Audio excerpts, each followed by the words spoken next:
In this video, I'm going to be repotting and talking about the care and propagation of one of my favorite plants, string of turtles.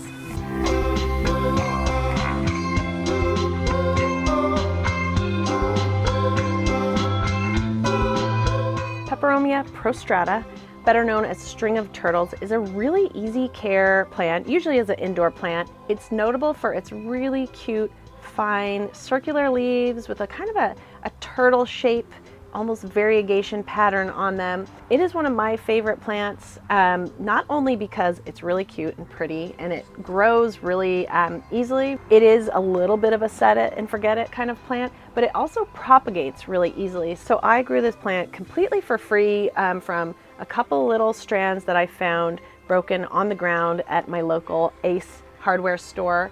I have a whole video where this actual exact plant started out from those little strands, where I take you through step by step on how I propagated it. I also have a video, this plant did get a little bit of a case of mealybugs, so I do have another video about how to deal with pest care. But in this video, I'm going to focus more on repotting it because I feel like it's doing pretty well, but it is losing a lot of the soil. So I will tell you a little bit of the care. It is a tropical plant, which is why it does well as a house plant. Depending on your climate, it is more likely an indoor plant, as it is not frost resistant. It likes it warm, it likes it humid, it likes those tropical conditions. I have it inside on a shelf in my kitchen. It gets a lot of bright indirect light. It can get sunburned from direct light, so you don't want it to get the hot direct sunlight on it. As far as fertilization, it's kind of a feed little, feed often. So you want to fertilize it maybe like a little bit once a month. Sometimes you could give something like Super Thrive or another kind of indoor houseplant tropical fertilizer, and that will help it do well. It does grow relatively fast. Now, it did take me, I would say, I've probably had this plant about 3 years to get from a couple of broken strands to where it is now today. It is sort of delicate, which is why it is pretty easy to find broken strands of this in plant stores. So the beauty of it, though, is when you do break off a strand, as long as you have some of the strand, as long as you have some nodes, you can propagate them really easily to either make your plant more full or create a whole other plant. So to propagate this plant, as long as you have a strand, it doesn't propagate from a single leaf. Unlike other peperomias, it does require a stem and a node. So the node is the little bit where the leaf itself comes out, and then little roots can also grow out of. As with a lot of tropical plants that are sold as like strings, it's not actually a hanging plant, it is a creeper. So that is why these plants propagate so easily, because it's designed to kind of creep along the ground, and each one of those nodes, if it comes into contact with soil, it'll throw new roots down. So that also is what's so beautiful about this plant and why it's so easy to propagate from a new little string. So if you have a string and it is broken, let it callus over for a day or two. These can survive pretty well without water. The leaves are almost like succulent leaves. They do take on a lot of water. When it's had lots of water, if you actually take a look at some of the leaves, they can get pretty fat and juicy. We'll talk a little bit more about watering and knowing when to water it, but it can stay out of the soil without roots for a little bit of time. So if you have a cutting, let it callus over for a day or two, if not more, and then place it on a damp substrate. My favorite way to propagate string of turtles is to put it on damp sphagnum moss. As long as you have a strand with a couple of nodes, I like to just lay it flat against the damp sphagnum moss, making sure some of the nodes are in contact with that sphagnum moss. I like using kind of Tupperware containers or takeout containers and putting the lid back on them to keep that humidity, making sure it's not overly wet because they can rot.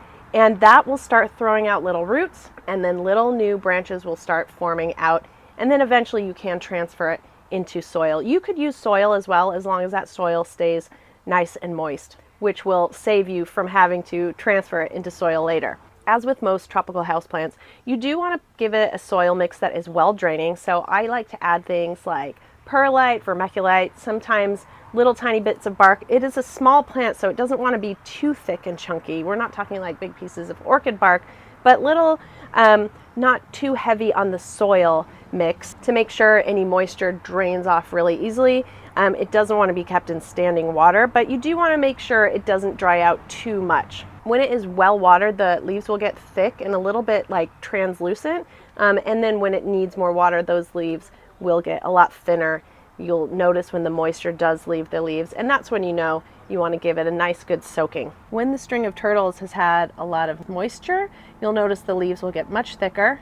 Do you see that? How thick they are? Almost translucent on the top, as opposed to these leaves, which are a little bit thinner, a little bit darker. This string of turtles in particular, it's actually doing pretty well, but I did notice the soil does seem to be falling away. I feel like it's unlikely that this is root bound, but I do think it will do better in a nice wider mouth pot because, as mentioned, it is more of a creeper than a hanging plant. I do love the strings and I do want to keep that string look, but I think it'll make it a little bit happier, healthier, a little bit fuller when I do make it a wider bowl. As with most string plants, it doesn't need a deep pot, but a wide, shallow pot works really the best for these kind of plants. So this is my string of turtles. And as mentioned, it's not doing too bad. I don't think that it's root bound, but it does feel like it's losing some soil. It's been in this pot for, about 2 years. So I feel like it could do with some nice fresh soil. And while I'm at it, I feel like it could even do for an upgrade. So I've found another pot that's like a little bit bigger. It's not too deep.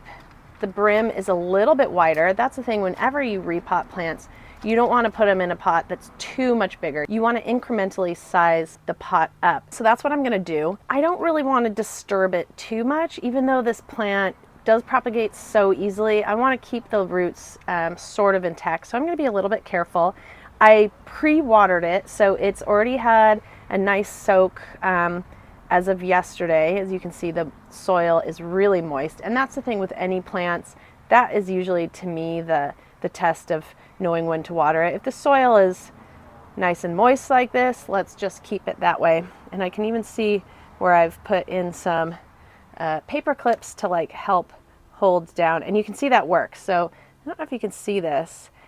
That's where I wrapped around the strings and put a paper clip down in order to like help it propagate more. And it's like thrown down some roots, and then it like throws off new little branches from each of those strands that I wrapped around earlier. But in theory, I could keep it in this bowl and just add a little bit of soil, but I think a new nursery pot will make it much happier. But one of the reasons this is one of my favorite plants is it's just so pretty. It's delicate. You do have to handle with care because the strands do break really easily.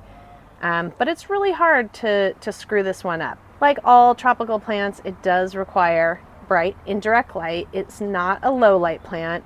When it's getting less light, which this one started getting a little bit less light because we just came through sort of a dark winter, the leaves will start coming out a little bit smaller. They'll go a bit more full when they receive more light. It also does tend to throw off little flowers in the spring, which some people like, some people don't like. You can just cut them off. I don't have any examples here on this plant, but if you see it throwing off these little like spear-like things, that is your Peperomia string of turtles flowering. So to repot this plant, I'm going to use some organic indoor-outdoor potting soil. It doesn't really matter. I mean, you could use one more that's like more specifically focused on tropical plants, but this is just what I have to hand. And this potting soil is great because it's organic and it has a lot of organic food already built into it, including earthworm castings, kelp meal, bat guano, natural wetting agent, which also helps it retain that moisture more than, say, something that's a cactus and succulent mix, which is designed to dry out a little bit more. So as mentioned, this mix isn't too thick because it is a quite delicate, thin plant. The roots are quite thin, so we don't want the mix to be too chunky and too thick. And then I'm going to take that flower petal out. I'm going to also add some additional perlite. Perlite is like a puffed lava rock. It's really good for a lot of tropical houseplants as it retains water, but it also whisks water away from the roots. It adds a lot of aeration, so that way plants aren't stuck in standing water. So it's a really good addition to any potting soil when you are repotting tropicals. Is there a perfect ratio? I don't know. I just eyeball it. This looks pretty good. And the perlite, it's almost like a little bit like styrofoam, but it is puffed lava rock.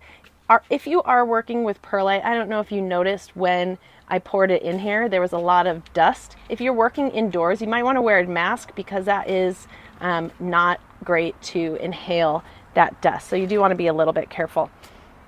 So I am simply going to start with taking this out of the pot, and I'm gonna fix my station up a little bit. I like working with this glass bowl, and I'm going to just remove this. And it's interesting, as I do that, I don't know if you saw how many leaves just fell off. As mentioned, this plant is pretty delicate, and those leaves won't propagate. You need a full node in order to propagate. And you know what? Look at that. The roots didn't go any deeper than that. So that's pretty interesting. I don't know if that's a sign that this plant was dealing with root rot, because it seems pretty healthy, but there doesn't seem to be much roots at all with this plant. You can see them a little bit there. They don't seem unhealthy. There's some roots there. But that is interesting. I thought this plant had a little bit more roots. So you can see in my previous mix, it did have a lot of perlite, and this plant hasn't been unhealthy. So the beauty of this larger pot is I'm going to put it in the middle, and there'll be more space for this plant to kind of stretch out and be in contact with more soil as it's on the top there.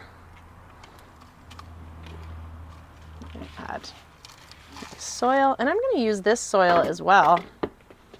And I am curious. I'm going to mix it together so it won't be too much of a shock. This previous soil had a lot more perlite in it. I'm going to use my nice little succulent tools. I'm going to give this a good mix. Interestingly, I thought this was going to be a repot video, but it's almost more of a propagation video, because we're going to do the same method that you would if you were propagating, by laying the plant flat on the substrate and hoping that new roots will start to grow. I'm going to pull out some of these bigger chunks.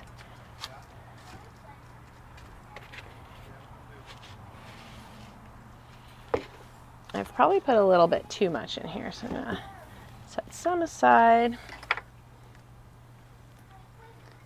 And so there are roots in here. And then I'm going to lay this down flat.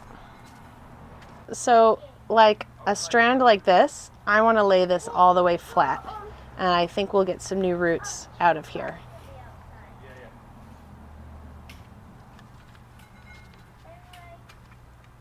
I'm going to add some more.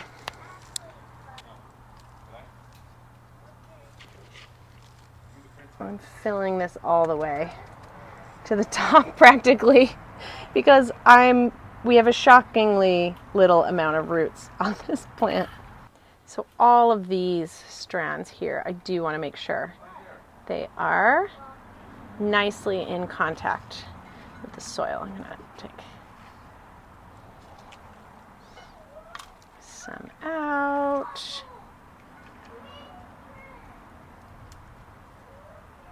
And I will use, as I showed you earlier, I had a paper clip in holding some of the strands down. I have to do a little bit of detangling here. And I'm going to do that same thing with this, instead of a paper clip, because I'm out in my garden station, I'm going to use some garden wire. That's what I usually use for these kind of things. And it looks like, so this strand has already got some roots. So I want to keep those roots there. Any roots that are already in existence, I want to keep them nice and in contact. So this is like a little exercise in detangling now. I've got some of my little tools. So I have all these tools that I got. They're like kind of succulent tools, but they work really great for all houseplants. You know, you usually get a little clippers, some tweezers, some little mini shovels. Highly recommended plant kit. So I'm just kind of carefully detail. I wonder if this is what it's like being a hairdresser. And you can kind of see where some of the strands, you know, they put off other pieces. I just want to make sure that everything is in contact with the soil that I want to be in contact with the soil. So for example, this strand that has no leaves, I want to kind of bend this one around and get it in contact with the soil down here. That'll help it grow more roots, get a little bit healthier, put off more little strands, and become a fuller plant. I'm gonna start getting my garden wire out. So this is just like garden wire that I have. What I do is I take a piece, say about a little over an inch long, 1 inch long. I bend it into an upside down U shape, and then use that to push these little branches down to be in contact with the soil. Because I don't want them to necessarily be buried, because they will grow out new little strands, but I do want them to stay down. I'm going to detangle it so these little new branches are sticking out, and these older leafless branches stay down. And look, there's another paper clip I just discovered. We'll take that out. It's actually not bad. It's not too rusty. I could use that too, right?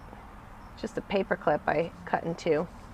This has the sort of plastic edging around it, which does kind of help it not rust. I just squish that down in there. I'll probably use a few more of those. Pull that out. You can see how these tweezers are really helpful in this situation. We're just doing that little delicate work that is hard to do with fat fingers. I want all of these little strands to be sticking down. And I really don't want to bury any leaves, because that would make it pretty susceptible to rot. So I do want to leave the leaves out. I just want the stems to be in contact with the soil, not so much the leaves. So this branch is not looking too good, and I think part of the reason it doesn't have any new leaves, and the leaves that are on there are really tiny, is I think it wasn't getting enough sunlight. So hopefully I can put this in a spot that's a little bit brighter. Make this a little healthier plant.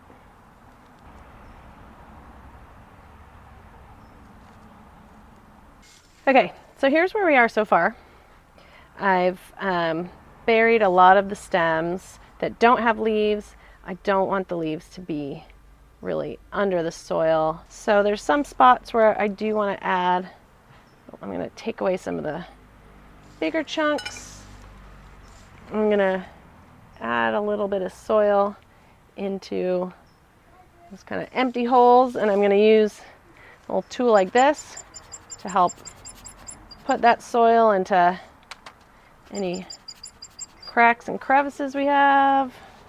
There's another spot in here. You can see, I feel like those stems could do with a little additional soil and kind of brush them in here. A little paintbrush would be handy as well. So use that and remove the big chunks.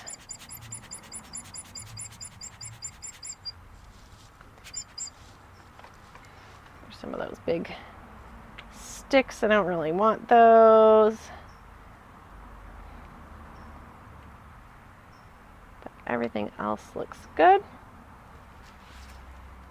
Kind of give it a little bit of a tap, a little squeeze.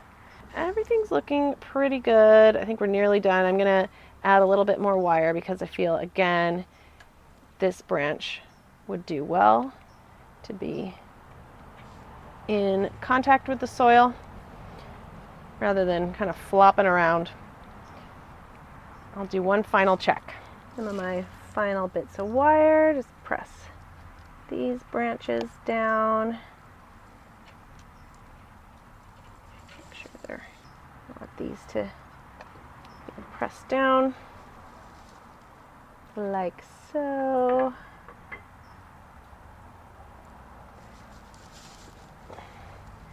A little extra sprinkle.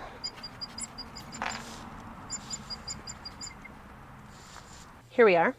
You can see I've put in lots of little plant stakes to make sure that the plant is in contact, so those strands are in contact with soil. I've added soil, I've brushed the soil away, took out any too big chunky pieces, and here's how it looks. Whenever I do a repot like this, it's rare that it looks amazing right out of the box. I mean, it doesn't look too bad, but this will get much fuller and much happier now that it has more soil in contact. It'll create a lot of new little branches there. And you can kind of sit and tweak it a bit. And so what I'm going to do, now that it's in there, I am going to add some water and give this a really good soak. So since that topsoil was all kind of dry, and this will also allow the soil to kind of go down and fit into any empty crevices, clean off some of those leaves, almost like indicate to the plant, now that a lot of those strands are touching soil, indicate to the plant that it can start growing new roots out of some of those nodes. And I'll let it sit in this tray to allow it to bottom water for a bit, and then it should be good to go. I should mention the little nursery pot that I did put it in has pretty good drainage, so that's why it's in the little cache pot. I'm going to turn this branch upside down, or I should say right side up. It was upside down. And overall, I'm pretty happy with how it turned out. So these are two branches that ended up breaking in the process of repotting this plant. And I'll show you what I do in order to repropagate them. So in theory, I could just lay them flat onto this damp soil and they will grow roots and they'll keep growing. I've found it's actually a little bit easier if you use damp sphagnum moss. Here's some I did earlier. So I've got this damp sphagnum moss. I keep it in this little hummus dip cup, all about recycling here. So I have this sphagnum moss, which I've added water to. It stays damp. And I put these in here, laying them flat on the sphagnum moss, making sure that the nodes, which are the little places where the leaves come out, are in contact with the substrate. In this case, the substrate is the sphagnum moss. And I'm going to leave them on here. And after a couple of weeks, they will start to grow roots. And I'm going to store them. I have this little outdoor covered greenhouse. It stays nice and warm, which always helps encourage root growth. I'm going to put it down here so it gets some bright indirect light, and they will start to grow whole new plants. And that is it. That is how I repot and propagate my string of turtles. If you have any questions, comments, any plants you'd like me to focus on, please feel free and put them in the comments. I try and reply to every comment. You can also find me on Instagram and TikTok, and don't forget to subscribe.